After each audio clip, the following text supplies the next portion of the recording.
Numa pequena localidade, a sudoeste da atual cidade de Medina, numa aldeia chamada Badr, os habitantes de Meca juntaram uma grande força militar com uma caravana. Travou-se uma batalha entre um exército muçulmano muito reduzido, talvez de cerca de 300 homens, e um exército de Meca muito maior em número. Apesar disso, o exército de Meca foi completamente derrotado. Registaram-se muitas mortes, embora do lado do exército muçulmano esse número fosse pequeno. Se os habitantes de Meca tivessem ganho, seria o fim do islamismo. O poder de Maomé aumentou até Meca lhe reconhecer a autoridade. E ele ocupou a cidade em 630, sem que tenha havido luta. A cidade e os seus habitantes foram tratados generosamente. O mais importante santuário de Meca, a Kaaba, foi despojado dos seus inúmeros deuses e associações politeístas, tornando-se o centro da devoção religiosa muçulmana. Com a conquista de Meca, Maomé transformou-se no homem mais prestigiado e poderoso de toda a Arábia. Contudo, em 632, apenas 2 anos depois da conquista de Meca, Maomé faleceu aos 62 anos, na sequência de uma doença repentina. A comunidade islâmica mergulhou imediatamente em controvérsia em torno da questão da liderança. A desintegração foi evitada porque um grupo de seguidores de Maomé decidiu aclamar Abu Bakr como líder da comunidade. Abu Bakr tornou-se assim o primeiro califa ou sucessor do profeta. Ele e os 3 sucessores governaram durante o chamado período dos califas corretamente guiados. Maomé uniu toda a Península Árabe sob o seu domínio, algo nunca antes alcançado.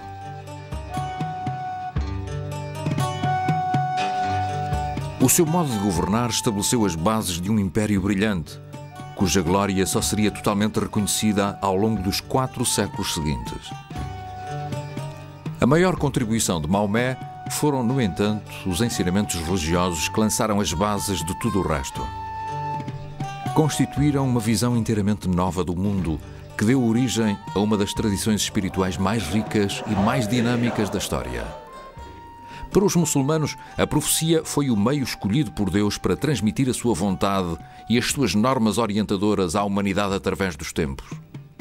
A tradição islâmica apresenta vários números quanto aos profetas que existiram na história: 8.000, 124.000 e até mesmo 240.000.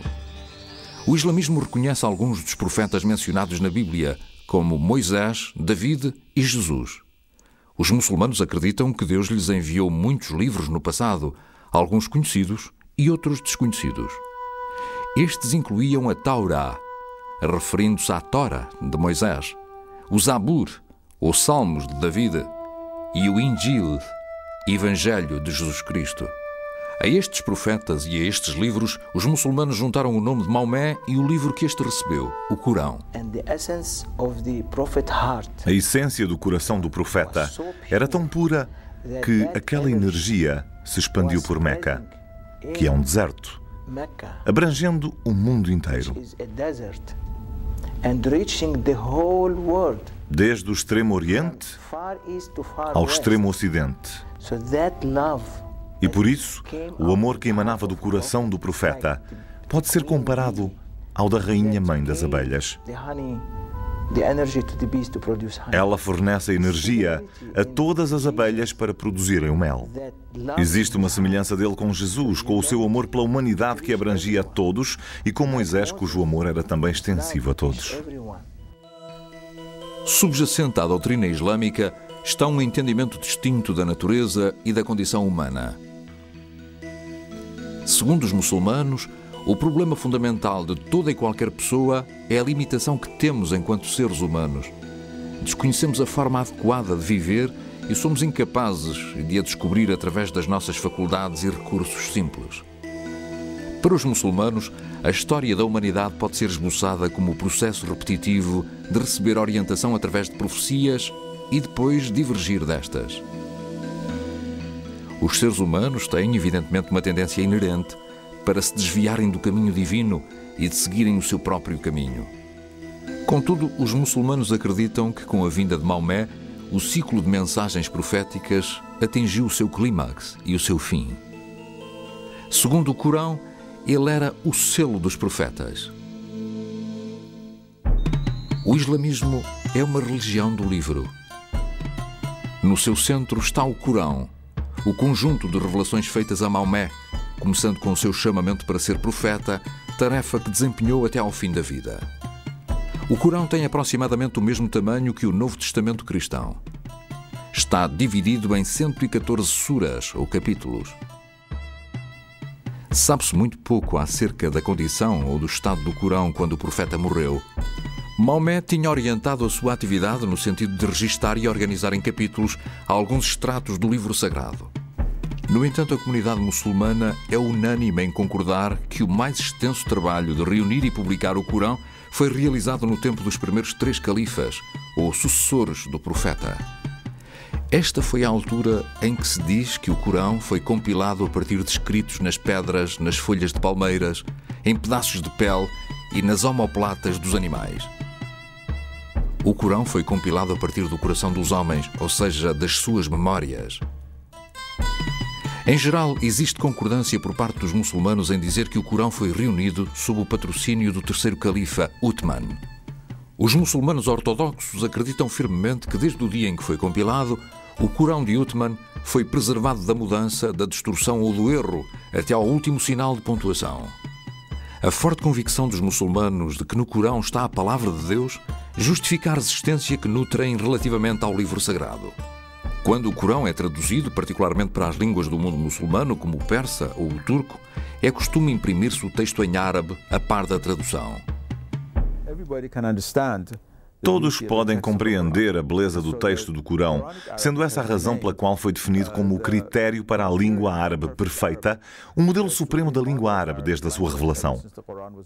Por todas as regiões do mundo islâmico, onde existem 1 bilhão e 200 milhões de muçulmanos, não existe ninguém que não aprecie a beleza da língua árabe do Corão, mesmo não entendendo o significado dessas palavras. Os muçulmanos têm um cuidado extremo com o Corão, prestando-lhe reverência. Nunca é colocado no chão e não é permitido que toque numa substância impura. A reverência prestada ao Corão conduziu também a um embelezamento do texto através de uma caligrafia bela e refinada, uma forma de arte que exalta a escritura de uma forma direta. O Corão descreve Deus como sendo detentor de inúmeros atributos, nomeadamente sabedoria, poder, vida, audição, visão, vontade, etc. Foi elaborada uma lista com 99 qualidades, assim como os 99 substantivos mais belos compilados a partir do Corão. Desempenham um papel importante no pensamento místico islâmico e também na teologia islâmica. Os muçulmanos defendem que o Corão terreno é retirado de um livro celestial que tem estado com Deus nos céus desde a eternidade, que contém a palavra de Deus. Este livro celestial é mencionado nas passagens do próprio Corão, onde é designado tanto por mãe dos livros, como por tábua conservada escondida ou tábua escondida que só pode ser tocada pelos puros. A crença geral é de que as revelações feitas aos profetas anteriores, bem como as que foram feitas a Maomé, foram retiradas deste livro celestial. Desde que o Corão é considerado a palavra de Deus, todos os seus aspectos são sagrados, o que inclui não só o que é dito, mas também o próprio som das palavras. Corão significa leitura ou recitação. As suas palavras têm sido entoadas em voz alta e o Corão deve ser sempre tocado e recitado num estado de pureza ritual e com retidão de intenções. Tocar, ler ou recitar o Corão, ou ouvi-lo a ser recitado, significa estar na presença do Divino. É igualmente concedida extrema atenção à recitação do Corão de forma adequada. Nas revelações, o profeta recebeu a ordem de recitar o Corão entoando-o, ou seja, recitar a revelação de um modo belo e envolvente.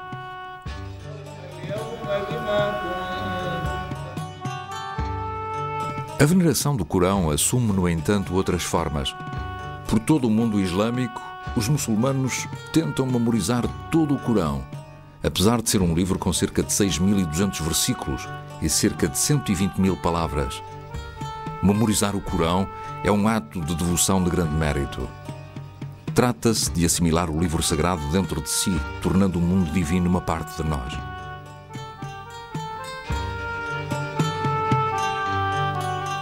Por esta razão, existem escolas em todo o mundo islâmico para ensinar o texto do Corão às crianças. O Corão é a autoridade máxima para os muçulmanos em todos os assuntos de religião e lei. Engloba todos os aspectos da vida islâmica. Os muçulmanos tentam combinar os seus ideais religiosos com a política. Em alguns países muçulmanos, o Corão é mesmo considerado a própria Constituição do Estado.